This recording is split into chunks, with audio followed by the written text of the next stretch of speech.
नमस्कार, सौरभ द्विवेदी नाम है हमारा और आप देखना शुरू कर चुके हैं लल्लन टॉप शो। क्या सोशल मीडिया पर एनआईटी श्रीनगर के छात्र के एक वीडियो पोस्ट करने के बाद जो भड़की हुई धार्मिक भावनाएं हैं उसमें एक पैटर्न है, क्योंकि उसके बाद उस स्टूडेंट की दोस्त के फ़ोटो पोस्ट किए गए, भद्दी गालियां और धमकियां लिखी गई। एनआईटी श्रीनगर के बाद मुजफ्फरनगर का रुख करेंगे, जहां पर बुर्का पहन के रैंप वॉक किया गया तो इससे भी धार्मिक भावनाएं आहत हो गई। तो एक तरफ पैगंबर का कथित अपमान, दूसरी तरफ दूसरी धार्मिक भावनाएं आहत। और फिर तीसरा मामला है जिसमें एक बुजुर्ग की दाढ़ी नोची गई राइट देने के बहाने और उसके बाद उनसे जबरन जय श्री राम के नारे लगवाए गए। अलग अलग मजहब, अलग अलग किस्म की धार्मिक कट्टरता, लेकिन सफ़र कौन कर रहा है? हमारा देश। इसके बारे में विस्तार से बात करेंगे। आप इसके बाद हमारे साथ रुख करेंगे उत्तर प्रदेश की विधानसभा का, जहां योगी बनाम अखिलेश की मुठभेड़ ज़बानी कायम रही। बंगाल की बात करेंगे, जहां पर सत्तारूढ़ टीएमसी ने मुकदमा करवा दिया है बीजेपी के ऊपर, क्योंकि टीएमसी वालों का कहना है कि हम प्रोटेस्ट के दौरान राष्ट्रगान कर रहे थे और तब इन्होंने अपमान कर दिया। प्रथम दृष्टया राजनीतिक वेंडेटा का, राजनीतिक बदले का केस दिख रहा है, लेकिन टीएमसी और बीजेपी अपना अपना मोर्चा वहां पर संभाले हुए हैं। इन सब पर विस्तार से बात, लेकिन उससे पहले कुछ ज़रूरी अपडेट्स। सबसे पहले बात दुबई से, जहां हो रहा है संयुक्त राष्ट्र का क्लाइमेट चेंज कॉन्फ्रेंस और भारत से शिरकत करने पहुंचे हैं प्रधानमंत्री नरेंद्र मोदी। 1 दिसंबर को पीएम मोदी ने COP28 की ओपनिंग सेरेमनी में ऐलान किया कि भारत जलवायु परिवर्तन के लिए होने वाले समिट की मेजबानी करने के लिए भी तैयार है। समिट में हिस्सा लेने वाले देशों के सामने प्रस्ताव रखा कि 2028 में COP33 की मेजबानी का मौका भारत को दिया जाए। हम उम्मीद करते हैं COP समिट से क्लाइमेट फाइनेंस से जुड़े अन्य विषयों पर भी ठोस परिणाम निकलेंगे। पहला, COP28 में new collective quantified goal on climate finance पर वास्तविक प्रगति होगी। दूसरा, ग्रीन क्लाइमेट फंड और एडप्शन फंड में कमी नहीं होने दी जाएगी। इस फंड की त्वरित भरपाई की जाएगी। तीसरा, मल्टीलेटरल डेवलपमेंट बैंक्स विकास के साथ साथ क्लाइमेट एक्शन के लिए भी एफोर्डेबल फाइनेंस उपलब्ध कराएंगे। और चौथा, विकसित देश 2050 से पहले अपना कार्बन फुटप्रिंट जरूर खत्म करेंगे। इसके अलावा प्रधानमंत्री मोदी के वक्तव्य का लब्बुलुआब क्या रहा कि 17% आबादी के बावजूद दुनिया के कार्बन उत्सर्जन में भारत का योगदान 4% से भी कम है। भारत ने बेहतरीन संतुलन बनाते हुए दुनिया के सामने विकास का एक मॉडल पेश किया है। इसके अलावा मोदी ने कहा कि 2030 तक उत्सर्जन की जो गंभीरता है, इंटेंसिटी है, इसे 45% तक घटाने की कोशिश करेंगे। और नॉन फॉसिल फ्यूल, यानी जो पेट्रोल डीजल वाला फ्यूल है उसको फॉसिल फ्यूल कहते हैं, इससे इतर नॉन फॉसिल फ्यूल की हिस्सेदारी को 50% तक बढ़ाने का लक्ष्य रखा गया है। भारत 2070 तक नेट जीरो के लक्ष्य की ओर भी बढ़ेगा। अगर आपकी इस पूरे आयोजन में COP28 में दिलचस्पी है तो हमने विस्तार से दुनियादारी का जो हमारा ग्लोबल न्यूज़ का शो है उस पर किया था, विस्तार से बात की थी। आपको डिस्क्रिप्शन में लिंक मिल जाएगा, ज़रूर देखिएगा, सब समझ में आ जाएगा। अब चलते हैं सुप्रीम कोर्ट।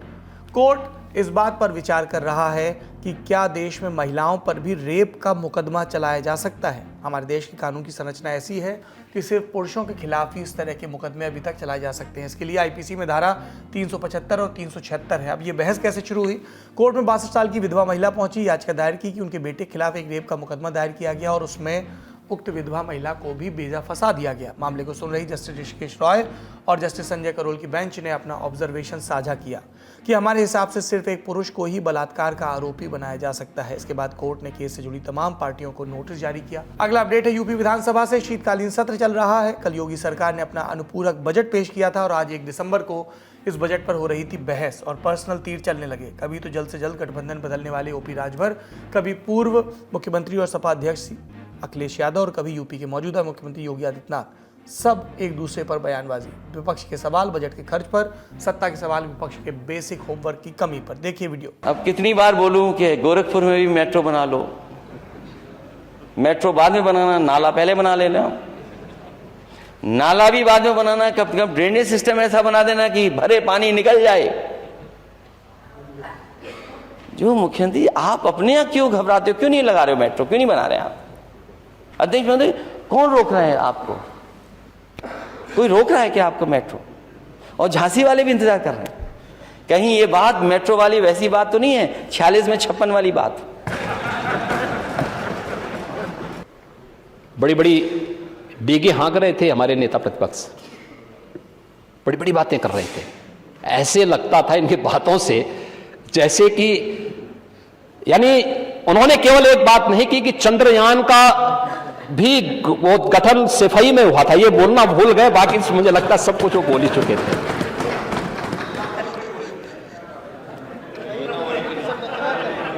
अटल आवासीय विद्यालय, और मैं सबसे अनुरोध करूंगा एक बार विजिट जरूर करिए। आदरणीय प्रधानमंत्री जी ने वाराणसी में उन बच्चों के साथ संवाद किया था।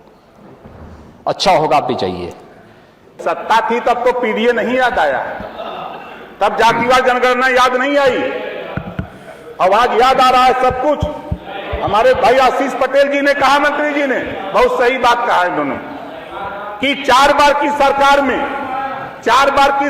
में एक बार भी सदन में, सपा की सरकार में एक बार भी जातिवाद जनगणना की चर्चा नहीं हुई है। उठा के रिकॉर्ड निकाल के देख लीजिएगा, जो मुझे जानकारी है। ओम प्रकाश राजभर जब आपकी गोल में गया, जब बोलने लगा तब समझ में आपको भी आया।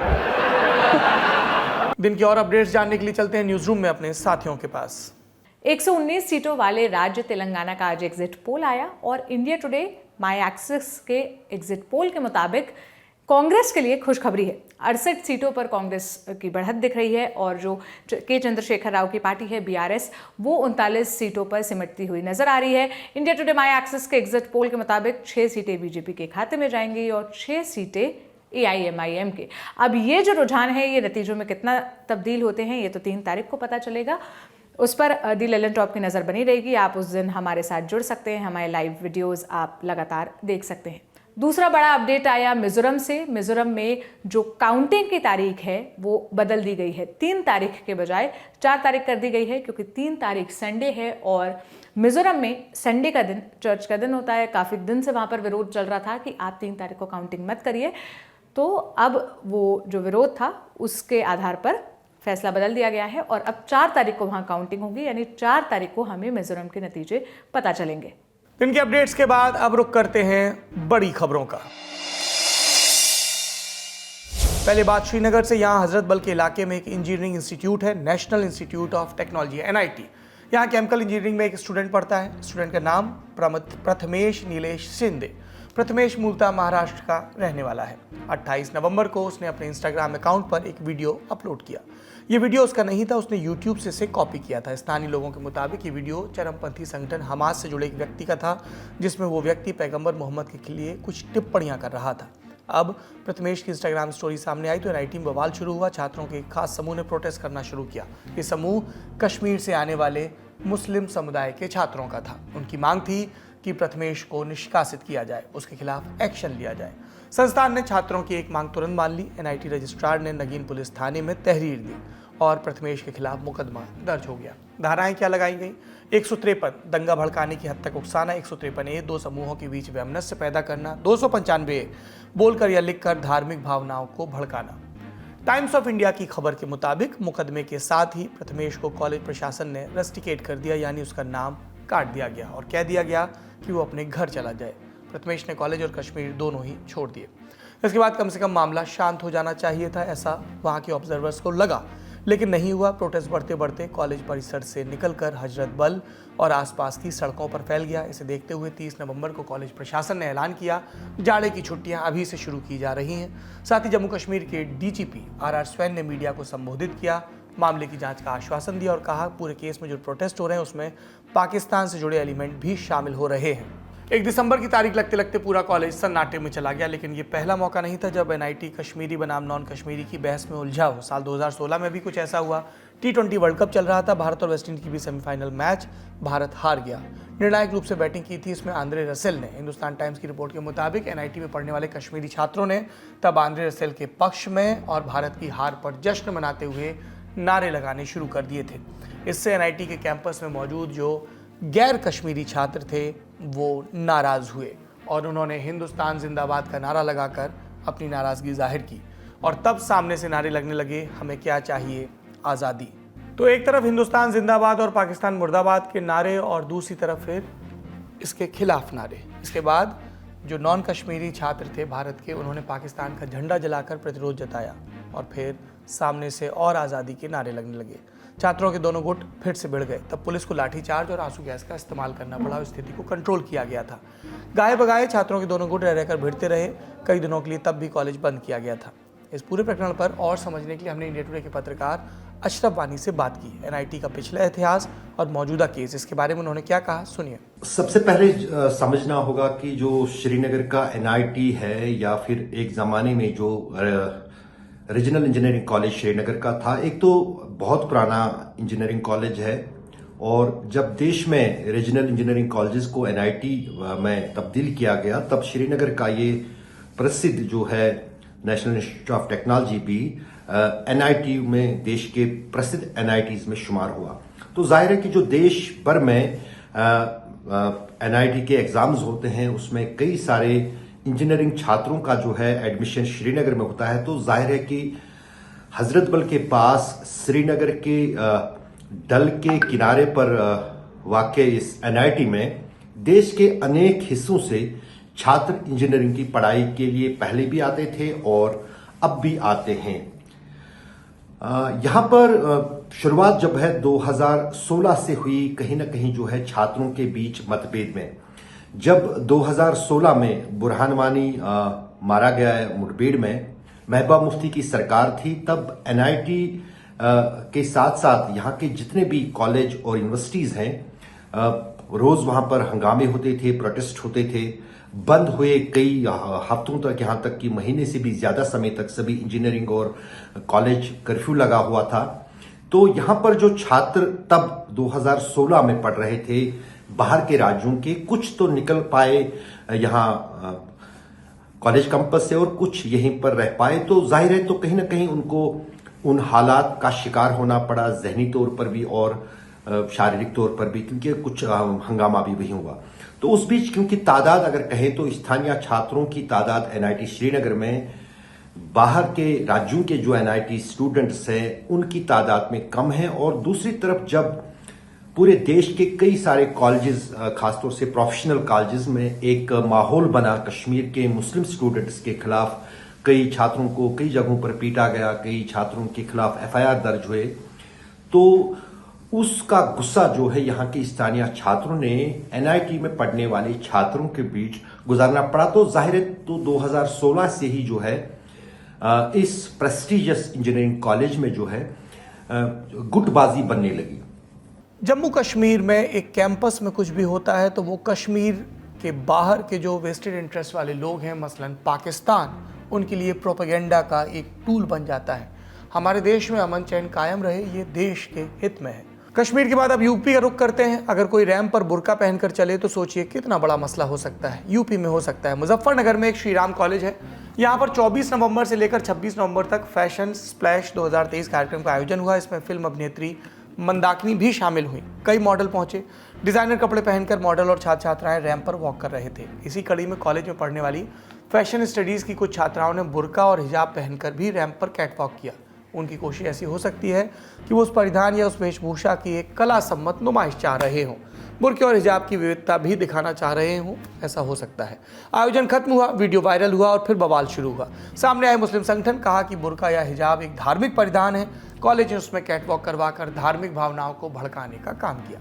जमीयत उलेमा हिंद के जिला संयोजक की कुर्सी पर बैठने वाले मुकर्रम काजमी ने कहा कि बुर्का फैशन शो का हिस्सा नहीं, तन का पर्दा है। सुनिए तमाम चेतावनियों और हिदायतों को उनके हिसाब से।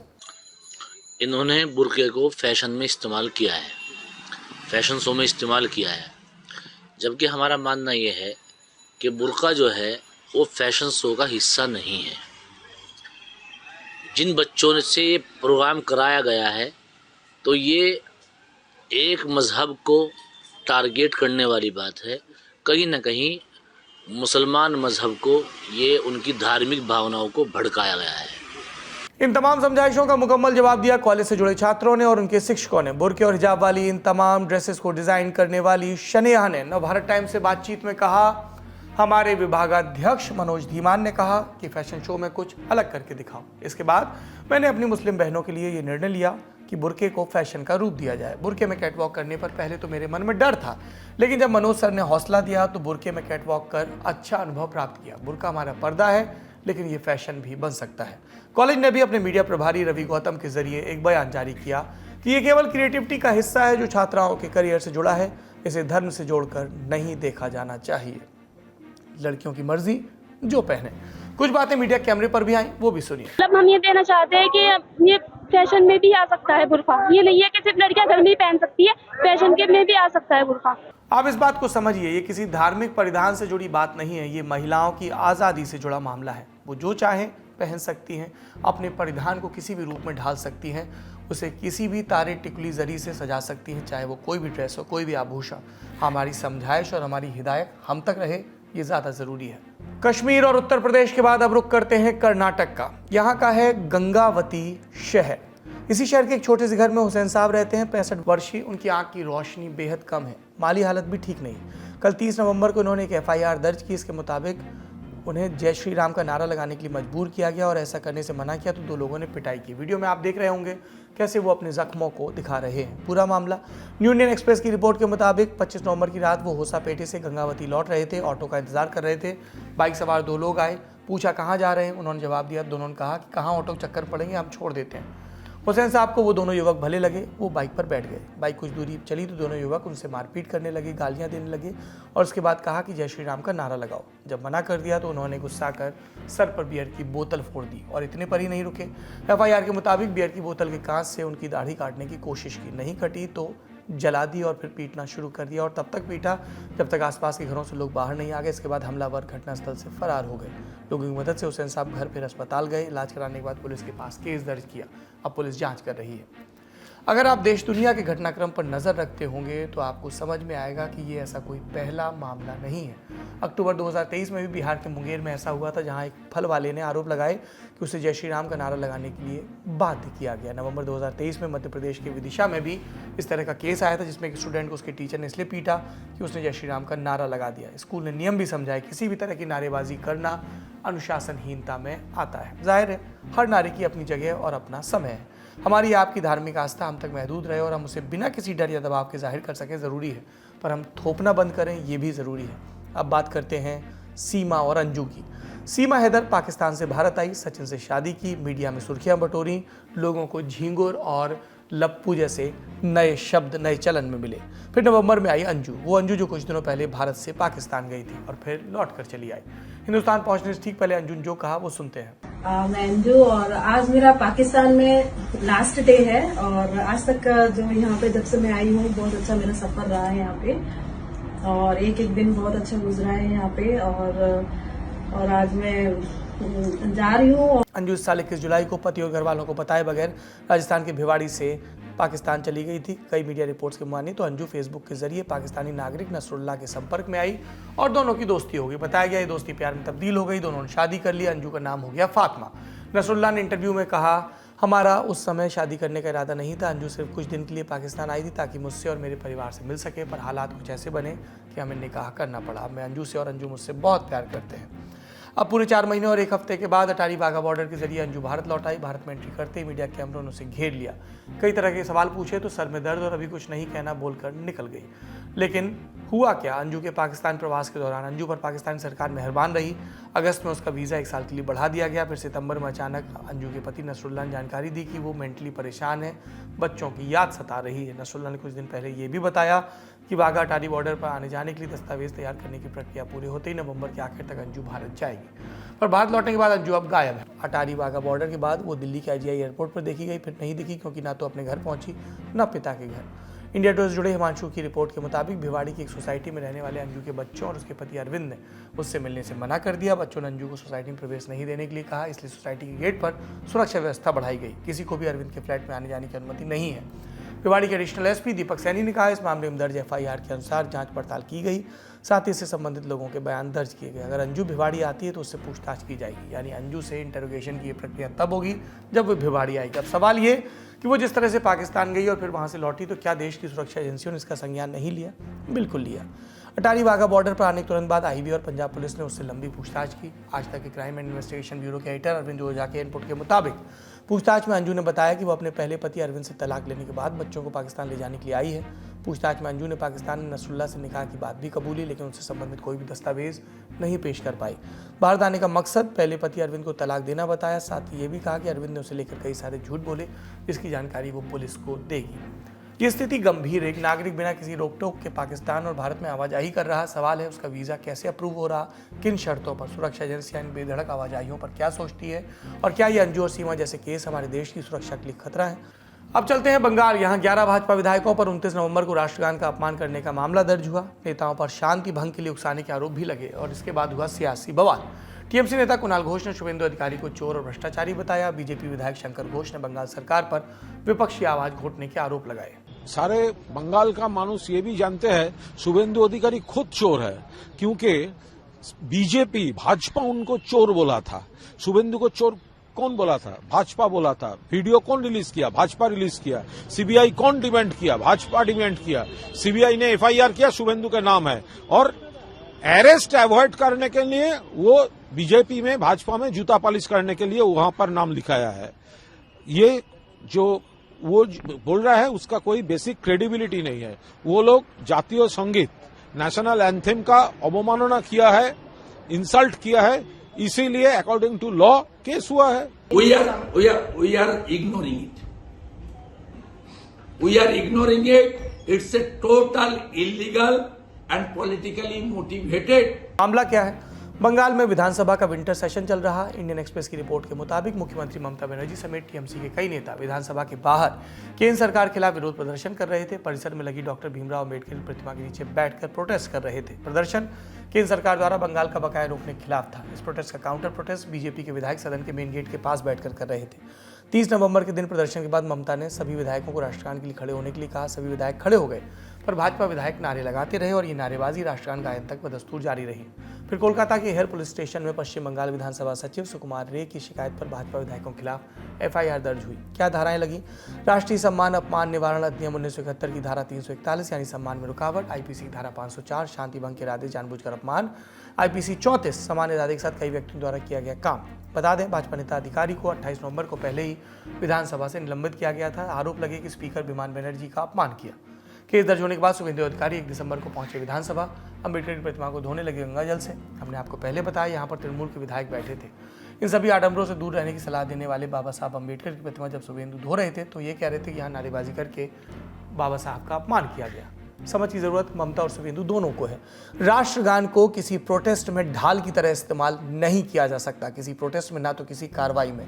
और ऐसा ही हो सकता है कि हम किसी बहस में कमजोर पड़ें या अपनी आवाज़ को बुलंद करना चाहें तो राष्ट्रगान गाने लगें, और अगर ये तरीका हुआ तो फिर इस औचक राष्ट्रगान की पुकार पर कोई फौरन खड़ा ना हो तो हम उलाहना दें या मुकदमा कर दें, पर ऐसा नहीं हो सकता है।